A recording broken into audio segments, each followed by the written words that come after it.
Jama'a masu kallo, yau ma kamar kullum muna miƙa godiya ta musamman ga Allah Maɗaukakin Sarki mai kowa mai komai da ya sake ba mu ikon kasancewa a cikin wannan zaure, sannan ya ba mu damar sake dawowa da wani sabon shiri na rikita tare da Malam Turmi.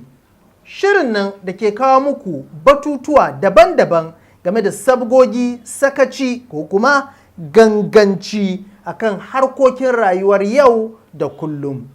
Shirin rikita na yau ya rikirkito mana da matsalar tsaro a ƙasa. Shin gagararriya ce ko bararriyar matsala ce? Tare da ni a wannan zaure don tattaunawa, Malam Isiyaku Musa Beri Sarki. Malam Isiyaku Musa Beri Sarki, barka da zuwa. Barka da. To jama'a, kun dai ji batun, shin matsalar tsaro a ƙasa gagararriya ce ko bararriya ce? Muna tare da Malam Isiyaku Musa Beri Sarki. Alhamdulillahi Malam Turmi, wannan maganan sanninmu ne 'yan Najeriya.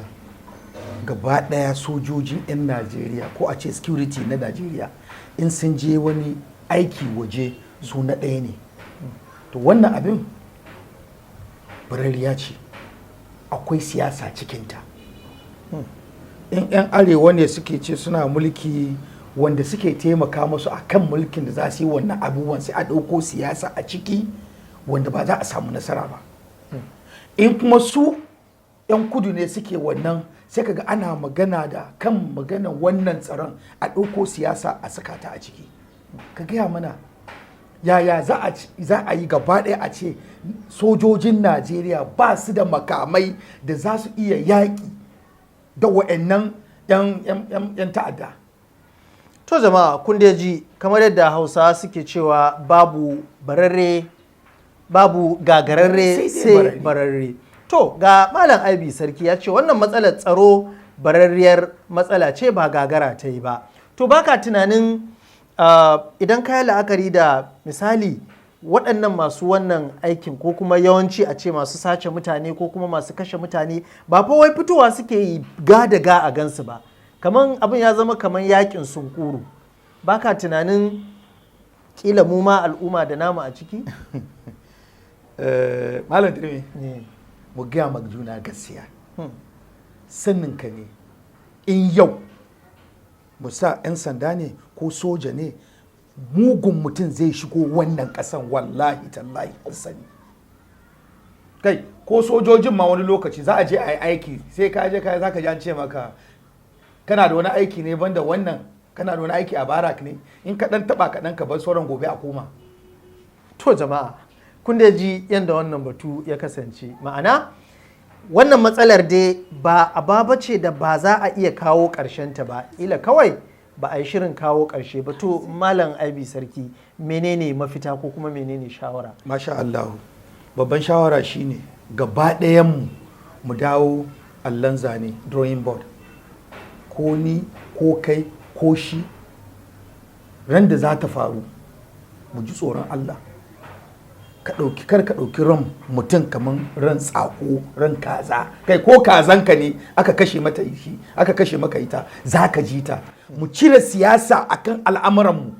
Kai ko me za a yi maku a unguwa sai an ɗauko siyasa a ciki. Mu ajiye siyasa, mu dawo mu zama ɗaya dunkulallen Najeriya. Abinda muka sani da a yi ta.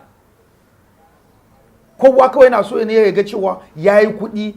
In kudin da ya yi kawai in ta faru shi da iyalin shi a wuce, talaka ne banza.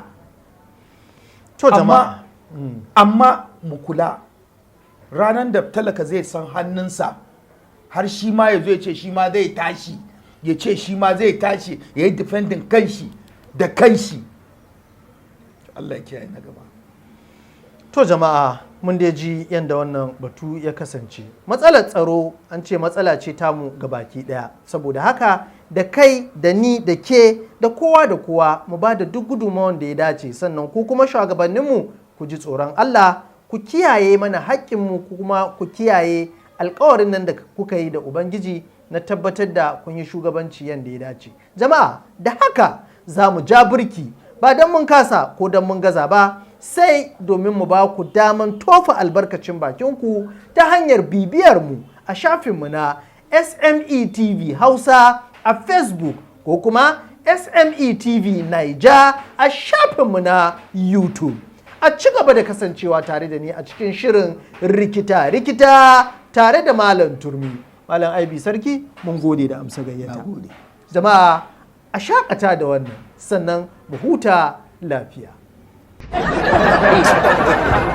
God have I'll show you something. First they eat this. no. Oh my God. Oh my God. No.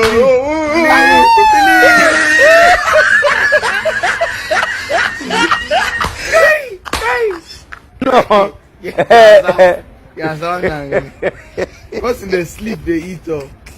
God, I dare go. Wait.